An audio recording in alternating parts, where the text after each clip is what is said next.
Hi, I'm Ryan, and I made a cozy adventure game called Nightstones.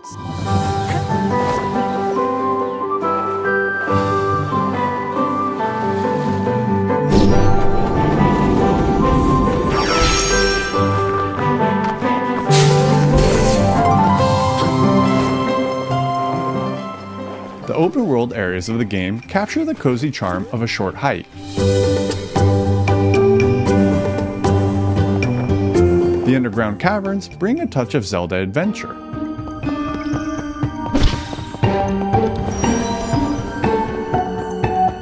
And the quirky characters add an Animal Crossing feel.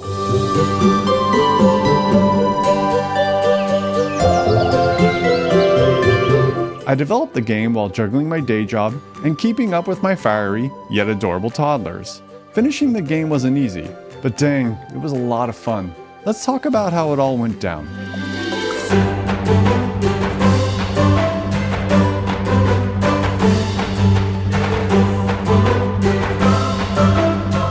Nightstones was born the moment I started playing a short hike. I knew the game had been made by one person, and it really opened my eyes to the immersive experience that a single developer can create. Ever since playing games as a kid, I've been drawn to emotional stories in video games. I love the big plot points, like when Sephiroth cuts Aerith's life short in Final Fantasy VII, or when Midna sacrifices herself in Legend of Zelda Twilight Princess. And it's possible a tear was shed when Kairi and Sora are separated at the end of Kingdom Hearts. So I envisioned a story where you wake up in a world you've only seen in your dreams, an island where magical stones turn day into night.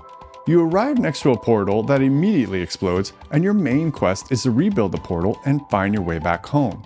Along the way, you'll unveil the secrets of Mythica, as well as your character's own past, in a wholesome journey of self-discovery. I love the idea of this day-night mechanic that changes the world around you, offering a different play experience depending upon the time of day. To make progress and eventually find your way home, you'll need to master this shifting of time, exploring a world that transforms with each change. But before the rest of the story could be written, I needed to write some code. Lots and lots of code. I began by creating a player controller to handle basic movement. Inspired by the fun gameplay mechanics in a short hike, I also added flying and climbing abilities into the game, making exploration more engaging and free.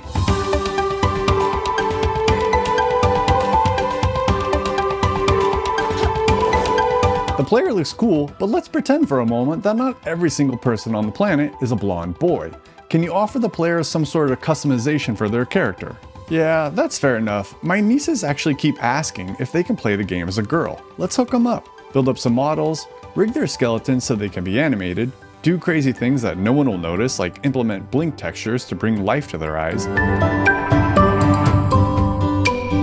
and add a menu so the player can make their selections when the game starts. Now I had everything I needed to create my emotional story. An empty world with nothing in it. Dude, are you for real? This looks terrible. Keep going. Alright, so I'll start planting trees and grass in the world, write and rewrite shaders hundreds of times because I don't have any art skills for creating something beautiful, and I was literally just trying random things until I got something that looked nice. I think the world should also have some water, so I'll write another shader, put it on top of a plane, and drop that plane into the ground. Write more code so the player can swim. Easy peasy.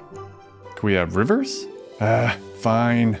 Write a custom mesh generator so rivers can be built directly into the terrain. This is useful for fast prototyping, and fast is the name of the game when I have to build an entire world by myself. To add more variety to the world, I added a foreboding pine forest, and some snowy frost-covered regions. Okay, that's done. Now stories need characters, so let's make some NPCs for the player to interact with. I want the player to feel like Alice in Wonderland, falling through the rabbit hole, so let's just make all the characters in this world animals.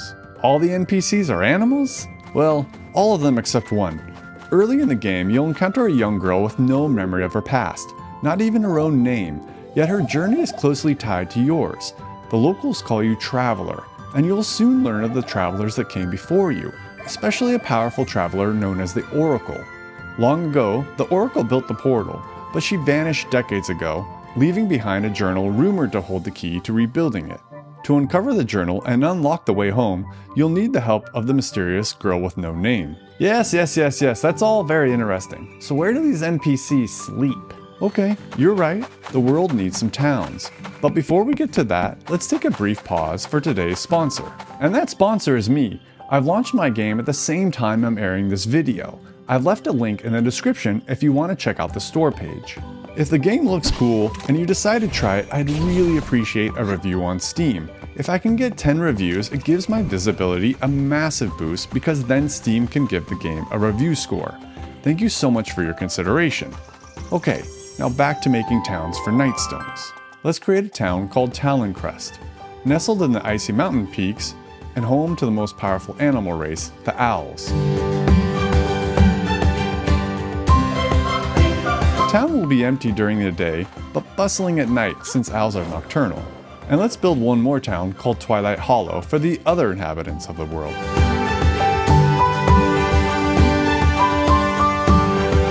It'll be filled with townsfolk during the day, but we can sprinkle in some secrets around that are only available at night. Like a cave that could only be entered under the cover of darkness? I was thinking bridges that appeared.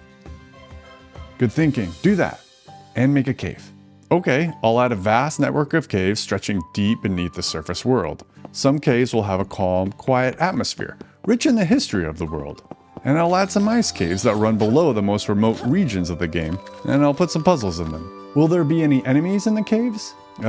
Good question. This was the gameplay decision that I struggled with the most. I wanted the game to feel cozy and relaxing, yet I also wanted to introduce some engaging elements to keep players interested. So Nightstones does have enemies, but the combat is puzzle-based. You'll find enemies in the underworld of the game, and you'll also find them in Oracle's Castle, the one place above ground where you'll have to stay on your toes. Instead of using brute strength and speed to overcome your enemies, you'll need to use your wit along with your inventory of items and surroundings. Since I wanted to keep the game wholesome, my biggest inspirations for the enemies came from the Super Mario Bros. Series. I called these stationary plant monsters fangweeds, and they bear a resemblance to the piranha plant, although they shoot poison instead of fireballs. All other enemies in Nightstones can move, and I took inspiration from the boos. I always thought it was a cool mechanic how they only moved when you weren't looking at them. I modified the mechanics so the enemies in my game only move when you move. It's kind of a turn-based mechanic that occurs in real time. So if you see the solution to the puzzle right away, then be my guest and run through the area at top speed.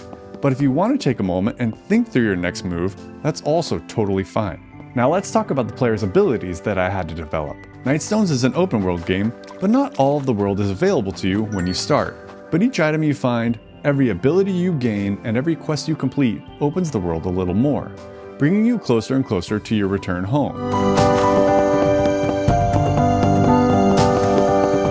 You'll acquire an elemental wand that you can charge with fire, lightning, and ice.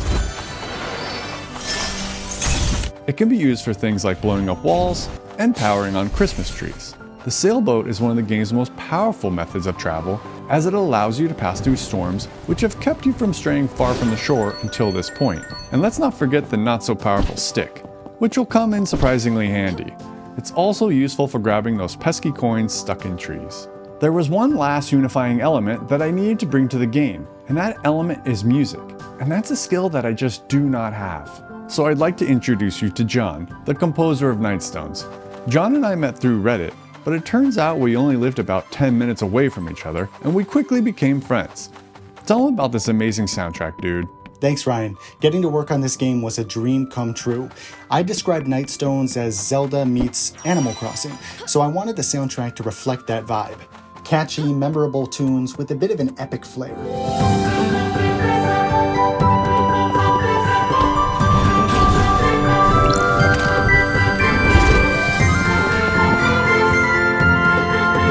We also wanted Nightstones to be as immersive as possible for the player, so the soundtrack is adaptive. When you're just hanging around or talking to the townsfolk, it sounds like this. And watch what happens when you start exploring.